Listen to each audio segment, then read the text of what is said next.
The alien empire demanded our surrender, mocking our tiny ships. Then we showed them why you never underestimate humanity. The Cathal dreadnought Vorthax fist stretched across 3 kilometers of void, its obsidian hull bristling with plasma cannons that could glass continents. Admiral Zector stood on the command bridge, his 4 arms crossed in satisfaction as he gazed at the pathetic blue marble spinning below. "Behold," he rumbled to his subordinates, mandibles clicking with amusement, "the human's precious Earth, so small, so defenseless." Through the viewport, Earth's orbital defense platforms looked like toy-quaint metal structures that wouldn't survive a single volley from his smallest escort.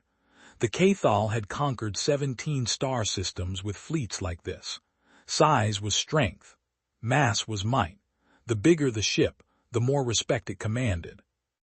"Sir," his tactical officer chittered, "we're detecting small craft approaching from the asteroid belt." Zector's compound eyes swiveled to the tactical display. Dozens of tiny blips crawled toward his magnificent fleet, if you could even call them ships. They were barely larger than Cathal shuttlecraft. "Corvettes," he sneered. "How adorable. The humans send their children to negotiate." Captain Jaxon Creed spat tobacco juice into his coffee cup and wiped his mouth with the back of his hand. The bridge of the UES Defiant was cramped, utilitarian, and smelled like recycled air and desperation. Exactly how he liked it. "Well, would you look at that ugly bastard," he muttered, studying the Cathal flagship on his tactical screen. "Compensating for something, you think?" His weapons officer, Lieutenant Chen, snorted. "Sir, that thing's got more firepower than our entire fleet." "Size ain't everything, Chen. Sometimes it's about how you use it." Creed cracked his knuckles and settled into his command chair. "Besides, bigger they are." "The harder they fall," Chen suggested. "Nah, the bigger they are, the more satisfying it is when you gut them." The comm crackled with Admiral Zector's transmission, automatically translated by the ship's AI. The alien's voice dripped with condescension. "Humans of Earth, I am Admiral Zector of the Cathal Empire. You will surrender your world immediately, or we will demonstrate why resistance is futile. Your tiny vessels are no match for the might of our dreadnoughts." Creed leaned forward and activated the comm. "This is Captain Jaxon Creed of the United Earth Navy. I've got a counter-proposal, bug boy. How about you turn those oversized coffins around and crawl back to whatever rock you came from, before I show you what human engineering can really do?" Silence stretched across the void. Then Zector's laughter echoed through the comma sound like grinding metal. "Your arrogance amuses me, human. Very well. Observe the price of defiance." The Cathal fleet began its advance, massive dreadnoughts moving with ponderous grace. Their plasma batteries charged with visible energy, casting eerie green light across their hulls. "All ships, this is Creed," the captain broadcast on the fleet channel. "Remember the plan. Hit fast, hit hard, and make every shot count. These alien bastards think size matters. Let's teach them about velocity." The human corvettes scattered like a school of fish, their fusion drives flaring brilliant white. Each ship was barely 200 meters long, gnats compared to the Cathal behemoths, but gnats with very sharp teeth. "Quantum disruption arrays online," Chen reported. "FTL missiles armed and ready." "Good. Target their flagship. Let's give Admiral Bugface a personal introduction to human hospitality." The Defiant rolled hard to starboard as Cathal plasma bolts seared past, each one capable of vaporizing the little corvette. But the human ships were faster than anything the Cathal had encountered. They danced between the enemy fire like deadly hummingbirds. "Firing solution locked," Chen announced. "Send it." The FTL missile vanished from the Defiant's launch tube, instantly translating into hyperspace. For a nanosecond, it existed in both dimensions simultaneously, a quantum paradox that made conventional shields useless. It materialized inside the Vorthax fist, deep within the ship's armored core.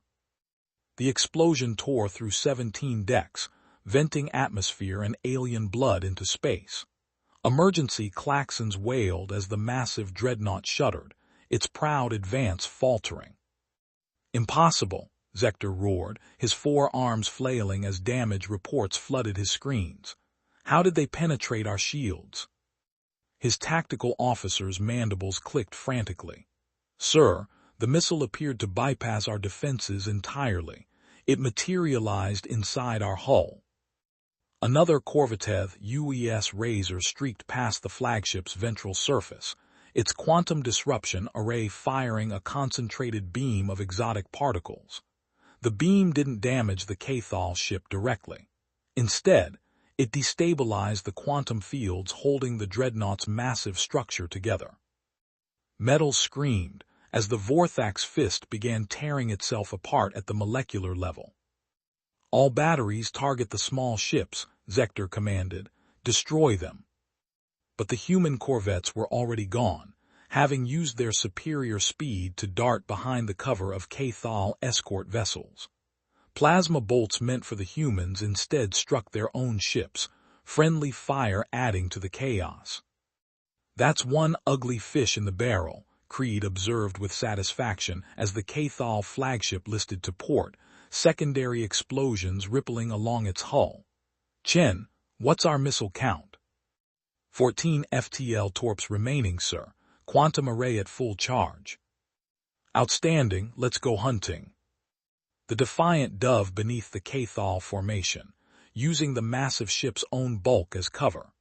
The aliens' targeting systems, designed for conventional space warfare, couldn't track the nimble human craft as they wove between the dreadnoughts like wolves among cattle. Another FTL missile found its mark, this time striking a Cathal cruiser amidships. The ship broke in half, its crew venting into space in a cloud of freezing atmosphere and alien gore. "Sir," his communications officer called out, "we're receiving surrender requests from 3 Cathal vessels." Creed raised an eyebrow. "Already? Hell, we're just getting warmed up." A plasma bolt grazed the Defiant's starboard nacelle, sending sparks cascading across the bridge. The ship bucked like an angry bronco, but her hull held. "Damage report. Minor hull breach, Section 7, sealing now." "Good. Chen, I want you to put our next missile right up that cruiser's exhaust port. Let's see if Cathal anatomy includes a sense of humor." Admiral Zector watched in horror as his mighty fleet, the pride of the Cathal Empire, was systematically dismantled by ships a fraction of their size. His tactical display showed a massacre. 7 dreadnoughts crippled or destroyed, dozens of escorts reduced to drifting hulks. "How?" he whispered, his compound eyes reflecting the fires consuming his flagship. "How can such small vessels possess such power?" His science officer, bleeding green ichor from a head wound, managed to croak out an answer. "Sir, their technology. It's not about size. They've weaponized quantum mechanics itself. Their missiles exist in hyperspace until impact. Their disruption beams attack matter at the subatomic level." Zector's mandibles clicked in what might have been admiration or terror. "They fight like demons." "No, sir," the science officer corrected. "They fight like humans." Another FTL missile materialized inside the bridge, its warhead primed to detonate. Zector had just enough time to appreciate the irony killed by a weapon smaller than his ceremonial sword before. The explosion vaporized him and half his command staff. Captain Creed watched the Cathal flagship's final death throes with professional satisfaction. The massive dreadnought rolled over like a dying whale, its hull split open like a rotten fruit. Escape pods streamed from the wreckage, survivors fleeing in whatever craft they could find. "Sir," Chen reported, "the remaining Cathal vessels are requesting immediate ceasefire. They're offering to withdraw from Earth space." "How generous of them." Creed leaned back in his chair and lit a cigarette, ignoring the ship's no-smoking regulations. "Tell them we accept their surrender, but if they ever come back, we'll finish what we started today." The communications officer nodded and began transmitting. Creed took a long drag and studied the tactical display.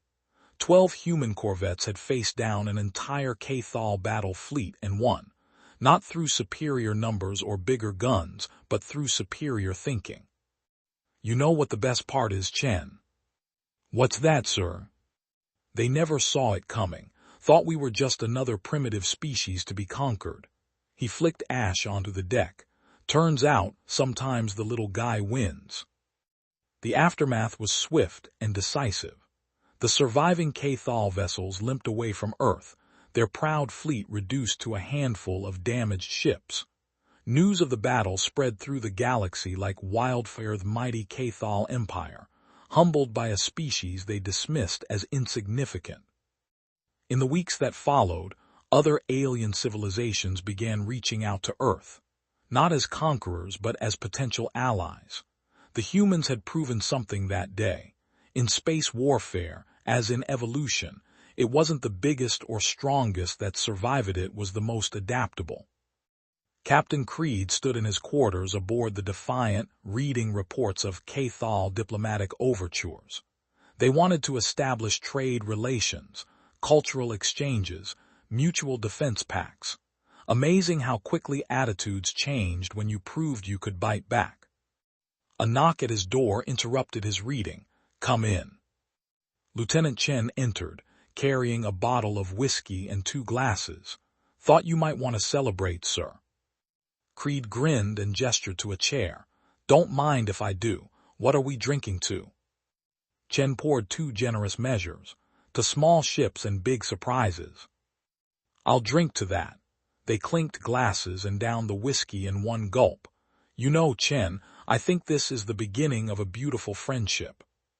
"With the Cathal, sir?" "Hell no, with the galaxy. They're all going to learn the same lesson the bugs did today." "Which is?" Creed refilled their glasses and raised his in a toast. "Never underestimate a human with something to prove." 6 months later, the Cathal Empire formally requested membership in the newly formed Terran Defense Alliance. Their application included detailed technical specifications of their dreadnought designs, offered as tribute to their new human allies. Captain Creed, now promoted to admiral, reviewed the schematics with amusement. The Cathal ships were impressive in their own way, massive, heavily armored, bristling with conventional weapons. But they were also predictable, built according to outdated doctrines that equated size with strength. Human shipyards were already incorporating Cathal armor technology into new corvette designs, creating vessels that combined alien durability with human innovation. The next generation of Earth's fleet would be even more formidable, small, fast, and utterly lethal. The galaxy was learning to fear humanity not for their size or numbers, but for their creativity, for their willingness to think outside conventional parameters and turn perceived weaknesses into devastating advantages. As Creed often said in his speeches to the Naval Academy, "The enemy expects you to fight fair. That's their first mistake. Their last mistake is assuming they know what fair means to a human." The Cathal had learned that lesson the hard way. Now they served as a cautionary tale to any species foolish enough to threaten Earth, a reminder that, in the vast darkness of space, sometimes the smallest predator had the sharpest teeth. And humanity, they were just getting started. The stars themselves would learn to respect the little ships from the 3rd planet of an unremarkable yellow star, not because they were the biggest or strongest, but because they carried something far more dangerous than any weapon: human ingenuity, wrapped in a package small enough to slip past any defense and deadly enough to end any threat. The age of human expansion had begun, one small ship at a time. Thank you for listening. If you enjoyed this story, consider subscribing for more journeys. Share your thoughts in the comments and stay tuned for the next adventure.